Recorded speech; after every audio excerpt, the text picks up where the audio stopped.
What do you need to know about this new pope? I've got some interesting rare behind-the-scenes footage from his brother that you'll find hard to believe. Only his older brothers can tell you. And also, what's going on with these activist judges? They're trying to curb Trump's agenda, but here's how you push back. He's been hit by a wave of lawsuits, but there's a pushback happening. It's coming to a head, folks, at the Supreme Court. We're going to cover that in greater detail, and you need to hear some things. But being able to be informed is kind of like having a right diet of truth. There's so many weird stories, I was going through, some website last night, and AI is generating fictitious stories all over the place. And in a sense, we're in the wild, wild west of information blizzard, and you're not always getting the truth, kind of like food.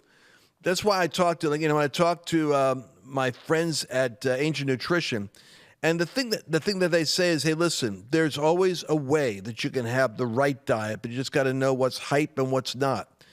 I've got 15 greens, vegetables, and fruits and berries that I now eat easily once, twice, 3 times a day. I'm talking about 15 powerful superfoods like spirulina, the acai berry. Is that how you pronounce it? Acai or acai? What is it? Acai. Oh, acai. Spirulina, elderberry. And it's right here. And I chew them up. I got 2 or 3 of these. Probably don't supposed to eat 2. I take 3. But these, I want you to get them at any moment right now. You can have all of that 15 powerful superfoods with a couple of chewies. It's amazing, I know. But it's true. I'm on the go, and I'm not always eating the way I need to eat. Go to lancewallnau.com/greens. lancewallnau.com/greens. You save not 10, but 20% off of your order. Annabelle and I do this at home. We recommend, and we have it in the office. We do it at the office. I recommend you get it too. Now let's get into today's show. All right, we're back again, and I'm telling you something. This fight isn't going to go away. We're going to be dealing with these dang activist judges. You know why? Because the left is like, oh my gosh, they really are. They really are an animated, intelligent, demonized agency. It's like whack-a-mole. You take the Senate, boom, you take the House, boom, you take the Electoral College, boom, you take the Piper of the Boat, boom, you take the 7 Swing State, boom, you take Supreme Court, boom. They pop up over here. Activist judges, boom, they pop up over here. Campus radicals, Hamas, not even normal evil, not even like debatable, like, well, I see their point. You're going to defend Antifa. You're going to defend MS-13. You're going to defend Hamas protesters taking over a university, yelling death to Jews in the library. That's going to be your defense? And they got a whole following going, yep. Like that guy is like a little cult hero because he showed his abs and has nice hair, who shot the business guy in the back, the insurance CEO. Little cult hero.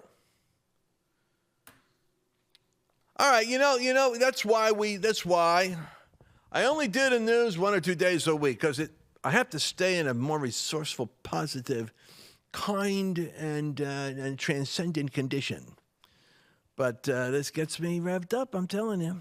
All right, so let's talk about the news. I'm going to give you Mike Davis. So my surrogates, my Bannons and my Davises, Mike Davis, they have a cathartic effect on me. It's kind of a Freudian thing, a Jungian thing. It's a thing where they talk and I feel like there's what I wanted to say, and I feel kind of like relieved.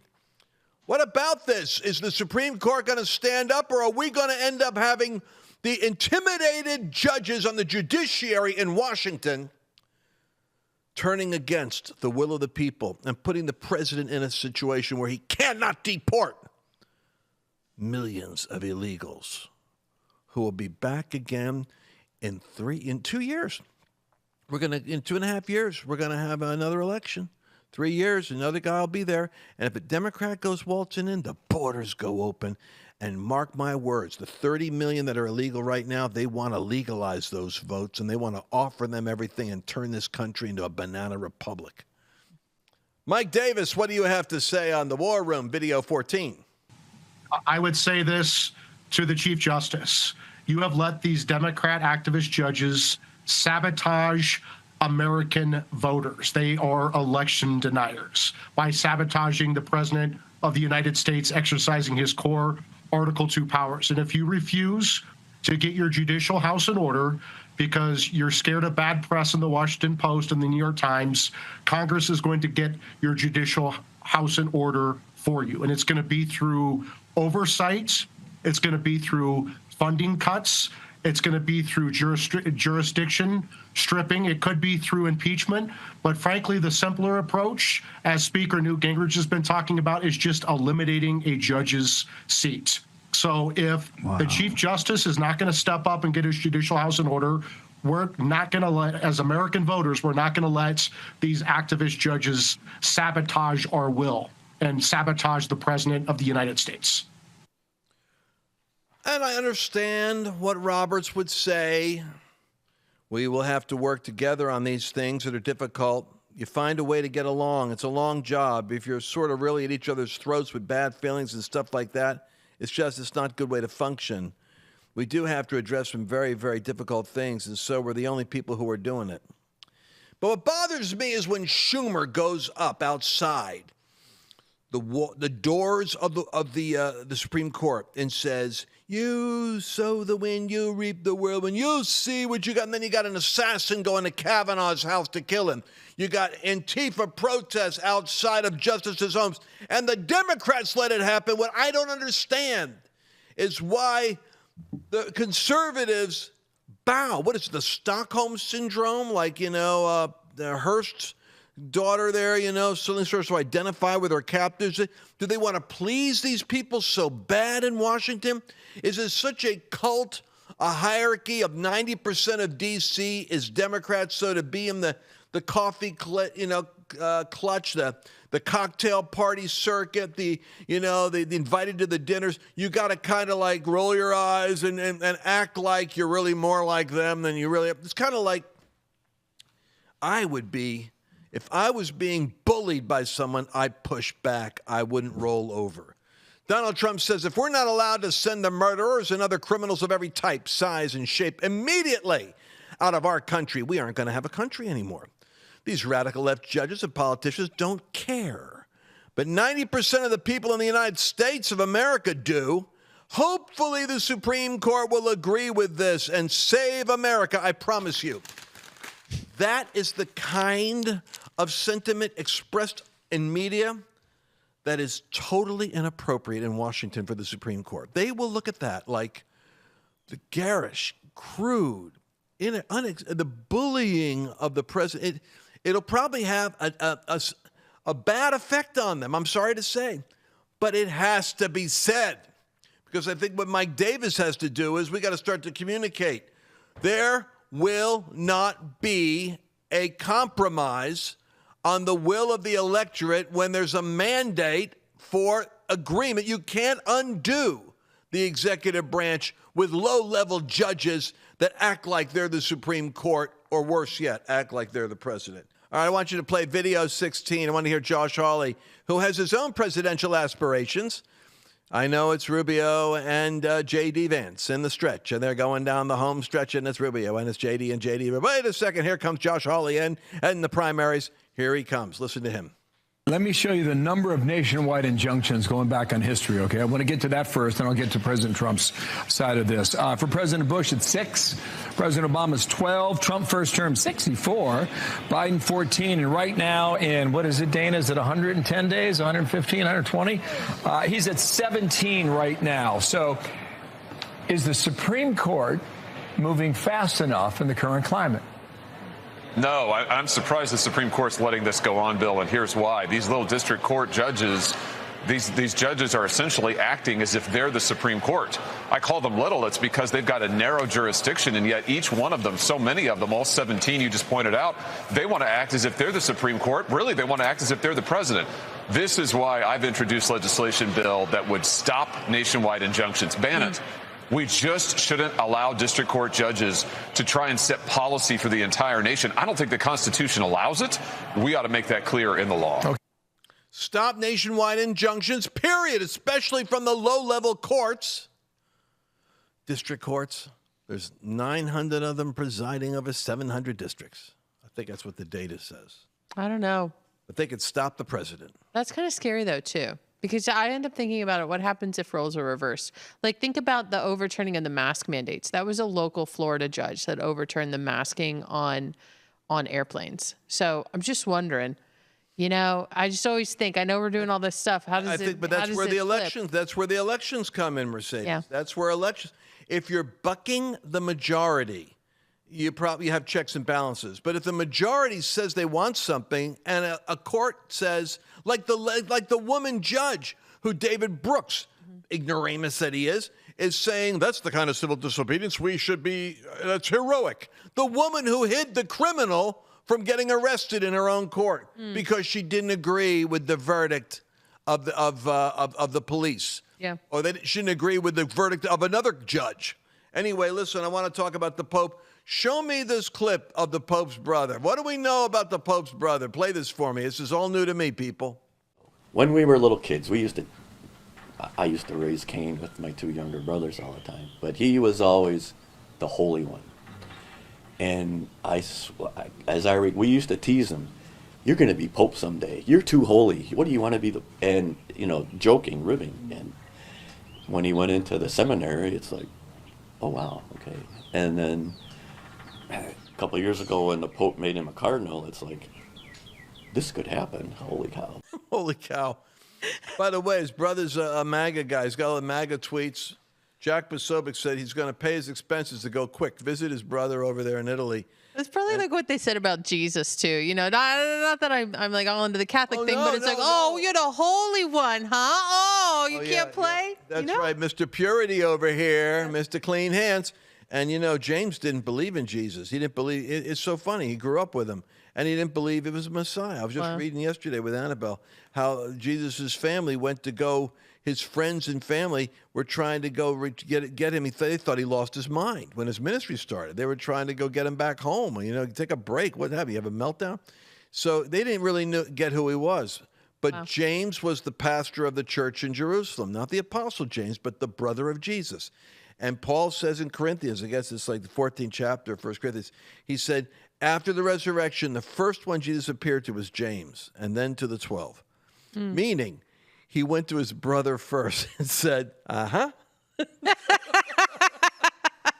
What did I say? What did I? I've been telling you. You should have seen the signs. You missed it, huh? Well, okay. You're not too late. I need you to run the church. We'll talk about it later. Run the church for me. It's funny. But anyway, but this Pope, I got some words. We got 40 seconds. The Latin American cardinals liked him. He was the new powerful office of cross-checks. His job was to cross-check all the other bishops. So he knows he knows all the bishops, and he did it in a very nice way, evidently, because he won their support. But I would tell you, here's his agenda. It's going to be protecting the environment, migrants, refugees, dialogue. I don't know, gender ideology. I'm not so sure where he's going to be. He might come down on the gender stuff. I think he's going to be okay. I sense he's going to be middle of the road. He'll be deliberate. But if I was him, man, I would gather all the CEOs. If he wants to deal with world hunger, do it like Trump. In the Vatican, I want to meet with all the nations, CEOs and business leaders, and we're going to come up with solutions for hot spots here around the world where there's hunger and malaria and where people's lives can be extended just with simple pharmaceuticals. We're going to do it right. Every month we're meeting, and I'm going to unpack some new initiatives for these governments.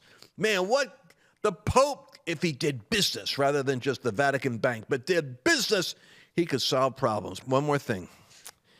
This Pope is going to be dealing with the trans issue. I think he might be strong. He might be safe on that one. But I'm going to tell you something. It's the women in America that are the backbone of what's happening right now to save America.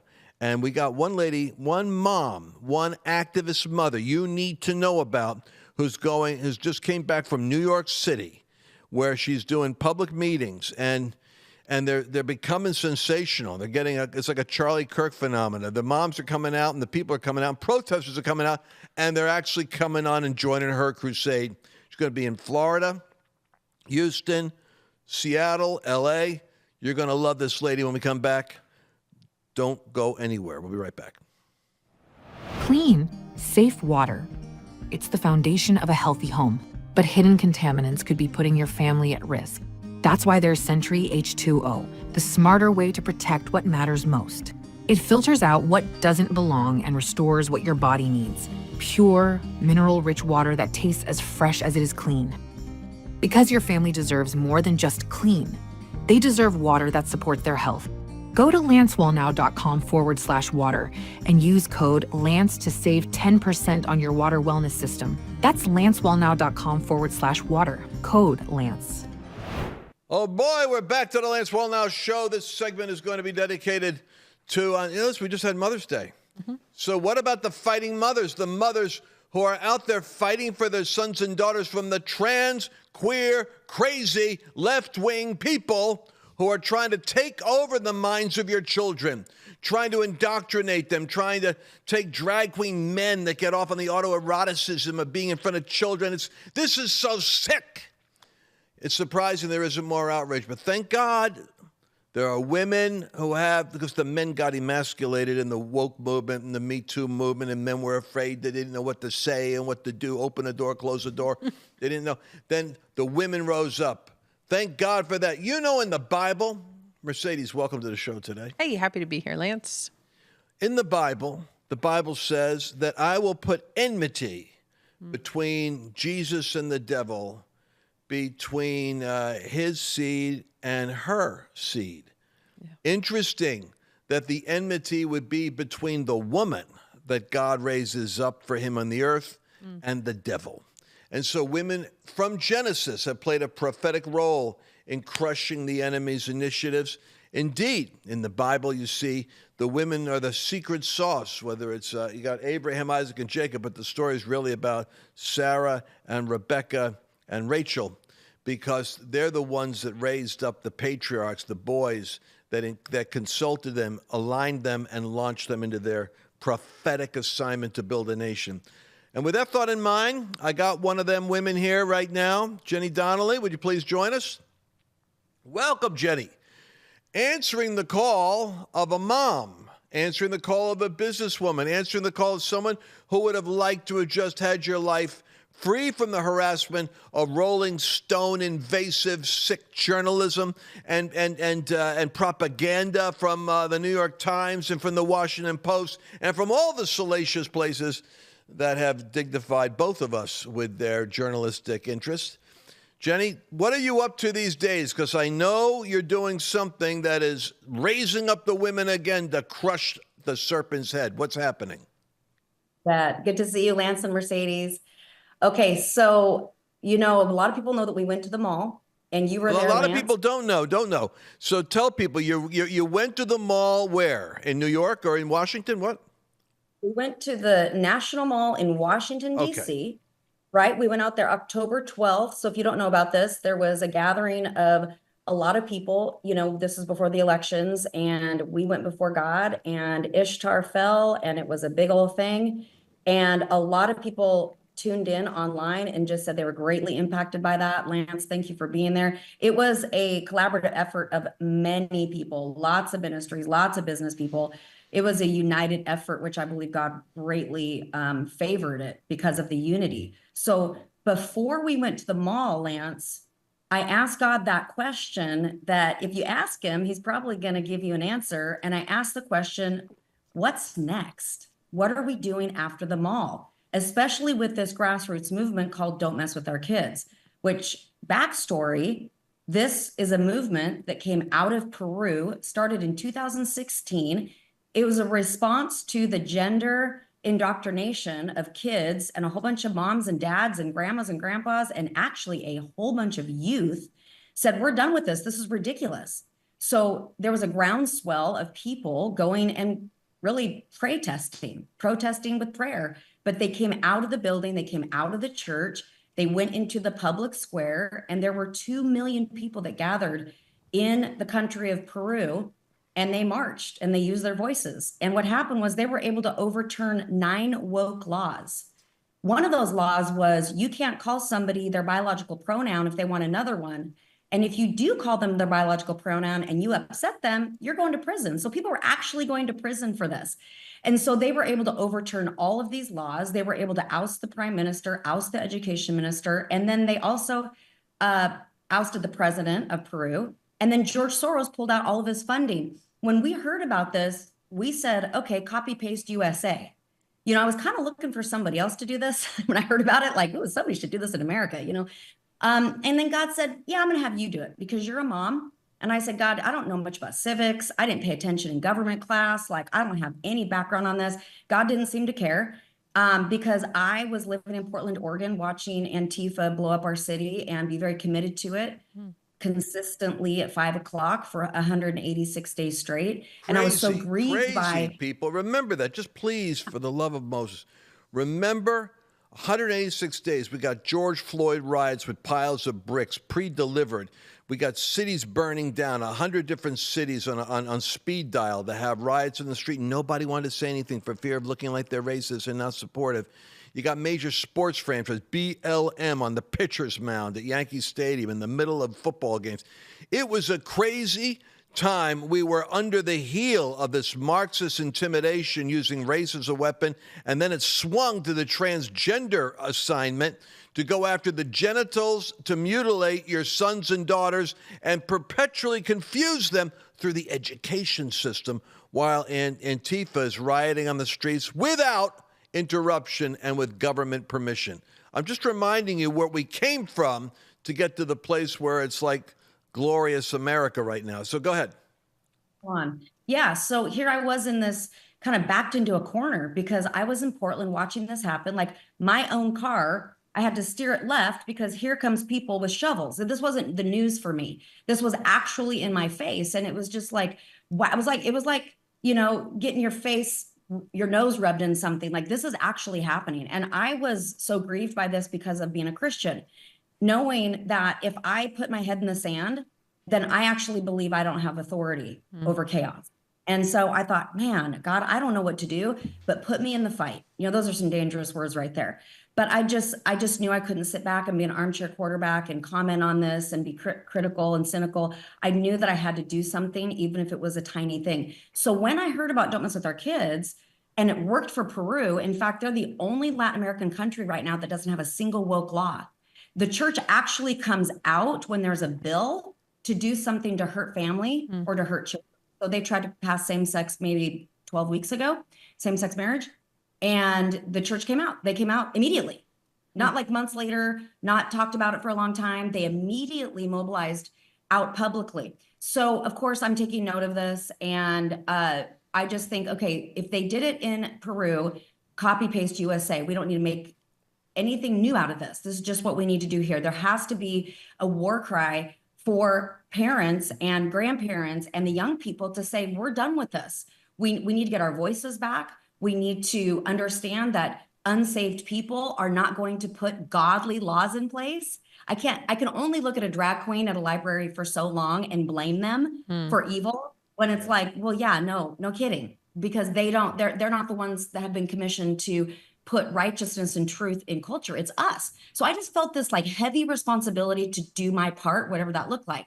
So when we heard about Don't Mess with Their Kids, it was like, well, I guess we'll run with this. You know, this worked, we'll do it. So we launched it at our conference in 2023. Lance, you were there. Yes. And protesters, we've never had protesters. Up there, and it was, where was that? Was that in Spokane or Portland? Portland? Portland. Yeah. Yep. And you remember we had protesters. Sure. And, you know, I never got protested preaching the gospel before this. Okay. I know. Like, I don't know. I don't know what was wrong with us. The devil didn't respond when we preached our message. All of a sudden we started applying it to culture and you got exorcisms happening. Oh, big time. So yeah, so I'm watching Peru. I see the videos. They're all going into the streets. And I see this vision, okay? And God talks to me in pictures. So I'm running with this. I think everybody will get this. But I kept seeing the locker room and us as Christians in the locker room. And games are won in the locker room. I think people understand that. Like, we're all on the same team. We have, our head coach, King Jesus. He's given us the plays, the promises, the standard, and we're realizing we're winners, we're victorious in him, all these things. But I saw a vision of football players, kind of getting pumped up in the locker room, which would be equivalent to us in a church service or a Bible study or whatever, which, hello, we have a church. I am not anti-church. Please hear my heart. I've been leading Bible studies for over 25 years. But I kept seeing this vision of football players in the locker room getting pumped up and then going to the parking garage and driving home and then coming back to the locker room the next day. And I just heard the Lord say, games are won in the locker room, but they're played on the field. And Don't Mess With Our Kids was just one way that we can begin to take what we believe, that we say we'll die for. If you're a Christian, you've said you'll die for this. You don't love your life unto Okay, so death. Jenny, I love this. We got 2 minutes left. So then you take this year out to the streets, and you went to New York City. Wasn't that the last one? I saw some video footage of you. Yeah, so that was the question. What do we do next? And God says to me, you're going to have to take Don't Mess With Our Kids to the streets. Those were the exact instructions. So I said, where are we going? He showed me a map immediately. New York City, Miami, Houston, Seattle, and Los Angeles. And then he said, the kids are crying Mayday. This is an all-out assault on family and kids. I want you to go do an outreach. I want you to go do worship. I want you to go into New York City and all these other cities that, honestly, I haven't even done ministry in New York or Miami. And he said, I want you to gather the people, and I want you to take a stand for family and kids.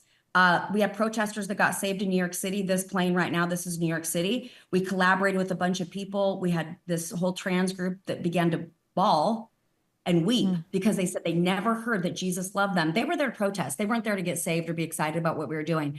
So I'm excited about what God's doing. We have Houston on May 18th, Seattle on May 24th, and then Los Angeles, Hollywood Boulevard on May 31st. You can go to maydayusa.co and be a part of this. maydayusa.co?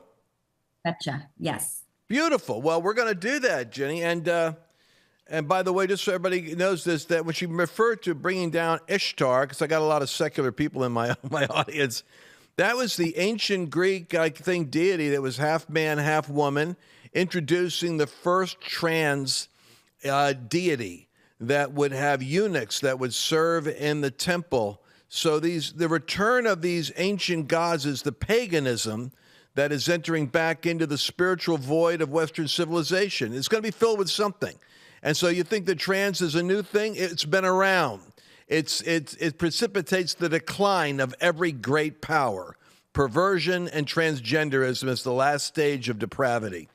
However, Jenny Donnelly, you're doing great work. God bless you. And your personal email or Twitter following, where can people follow you? Not your email, but your Twitter following? It's at Jenny L. Donnelly.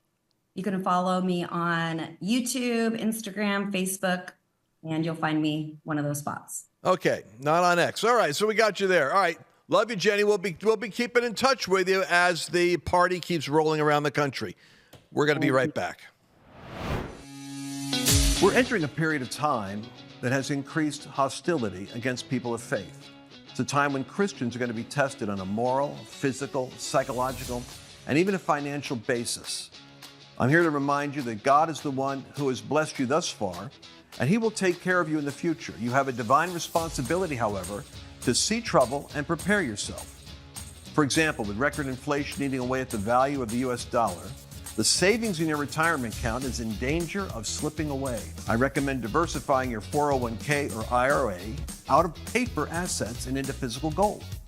And the best way to do that is with a gold IRA from Birch Gold Group. Now that includes no penalties, there's no taxes when you transfer current retirement funds into Birch Gold. To see how it works, I want you to go to lancewallnau.com/Birch and get your free info kit, and you'll be glad that you did. Did you enjoy this latest episode? Please remember to share it with your friends, because the more knowledge you have, the better equipped you are to navigate the world.